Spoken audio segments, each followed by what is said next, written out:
Out front tonight, Russians on the run. Just look at these dramatic new pictures. Literally, they're running. This is near Bakhmut. You're looking at what appear to be Russian forces retreating. These are about a dozen or so as they're just running here along that wooded area, scrambling to safety. They're being attacked in this video from above. As I said, they are near the key city of Bakhmut. That's where Putin, of course, is essentially focused his entire force for more than 8 months. And now you see a hasty retreat like this. We also have video of Russian heavily armored vehicles pulling out of the area. In fact, the head of Russia's private army, Yevgeny Prigozhin, is openly claiming that Putin's forces are losing ground, right? It's not just the video. You got Prigozhin saying it, and he's tearing into Putin's generals to blame them. The flanks are crumbling, and the front line is failing.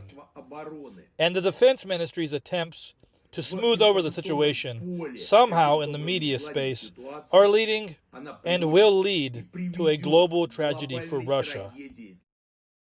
Flanks are crumbling and the front line is failing. And you're hearing that from the head of Putin's private army, not the Ukrainian side. I mean, it's pretty incredible to understand what's going on here. In a moment, we're going to take you to those front lines because this is all coming as there are more signs Ukraine's highly anticipated counteroffensive is about to begin. Today, massive explosions rocking the Russian-occupied city of Luhansk. And these pictures here are just after the strike. You see the thick black smoke billowing over Luhansk. And keep in mind, this is a city that has not been under attack really at all over the past year. It's been occupied by Russia. And it has been solidly occupied by Russia, and it's been too far for Ukraine to strike, which is one of the reasons why this strike is significant. First, what it hit in Luhansk, it hit an important hub for Russia's military operation. And second, what I mentioned, it is not on the front line. So it could be Ukraine showing off newly acquired missiles with a longer range. The missiles, we understand, may have been launched from the Kramatorsk area, which would mean they traveled about 80 miles. Just to be very clear, that is a bigger range than any U.S. missiles that Ukraine has. But it is within the range of the so-called Storm Shadow missiles that the United Kingdom just said it's going to send to Ukraine. Those missiles can go up to 155 miles. So if they're already in Ukrainian hands, right, it's not just an announcement they're going. They're there, they're ready, they're trained, they're using them. If that is true, that puts all of Russia's occupied areas within striking distance now. That includes Crimea, where Russia, of course, has dozens of military facilities. The Russian Black Sea Fleet, training grounds, fuel stations, ammunition depots, apparently, and even radar for air defense systems, a massive military area, a red line for Putin, now in striking range.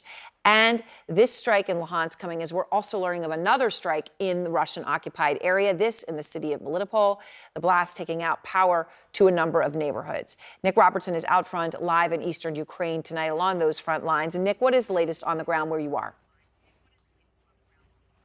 Yeah, this evening we've noticed missiles flying towards Bakhmut. There's also been heavy fire coming in from Russia along the eastern front. S-300 surface-to-air missiles hitting this town and another town not far away, also relatively close to Bakhmut. Not clear what Russia is doing, but what the Kremlin announced today, they, like Prigozhin, now admit that they are losing ground in Bakhmut. And we went in there with Ukrainian forces to take a look at their gains. Guys, yes. Vietnam. Amid shell-smashed trees, Ukrainian troops figure out how to get us close to their new hard-won gains around Bakhmut. Go behind me, distance 5 meters. He's going at the rear. last. Okay. How far from the Russian lines here? Closer, 800-900 meters. What lessons here about a much anticipated bigger Ukraine counteroffensive? You can see here how the ground is drying out, how wet it was before and how hard it would be for the armored vehicles to get through. The battlefield is changing. Now summer's coming. And that's everything for the counteroffensive. So we have to go a bit faster here because they take a lot of incoming fire here. Thank you. Nice one. If not for the war, it would be a lovely walk. Little cover here from shelling. Go. Little drone. Drone. We've just come in here, so we've heard a drone above, so we've got some cover in here. Hopefully it won't see us down here, getting closer to the Russian lines. This trench, one of several, and a new minefield positioned to block Russian troops about 600 meters away from a counterattack. Out of sight, north and south of here, more Ukrainian troops advancing, building on the recent gains here. Ukraine's Western allies say that shaping operations for the big counteroffensive are already underway. Commanders here won't say if this is part of that counteroffensive, but the gains they've had around Bakhmut are a huge morale boost for Ukrainian troops. How does it feel to be in the battle now and to have actually, after all this time, taken more territory? I love it. Actually, I love it because I'm with my family, with guys, that's my family. But success, not all that's whetting appetite for victory. Mounting Russian atrocities, fueling anger. We all just want to take our territory back and kill maximum possible Russians we can. Do you think the Russians understand that?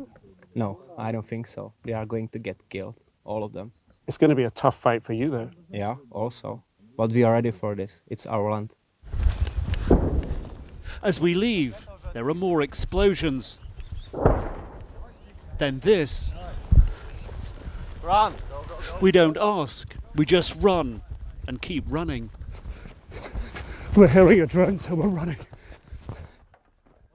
They've got their armoured troop transporter ready.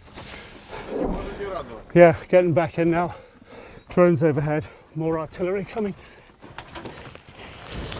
It's ancient Soviet equipment, more modern NATO armour, busy elsewhere on the battlefield. And that's where the fight is tonight, that armour that's busy on the battlefield, and we've seen a lot of it in this area, so there's a lot more for the Ukrainians to put into this fight if they want to.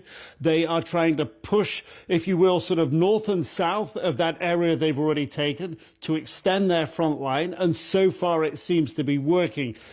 But commanders here are very tight-lipped about how much success they can have, and they know that it took the Russians months to fight through Bakhmut. They don't believe themselves that they necessarily want to take the whole city back. Will they try to take it back? Will they go round it? Is this part of the bigger counteroffensive? At the moment, we don't know. The bit we do know, that fight in and around Bakhmut is underway tonight.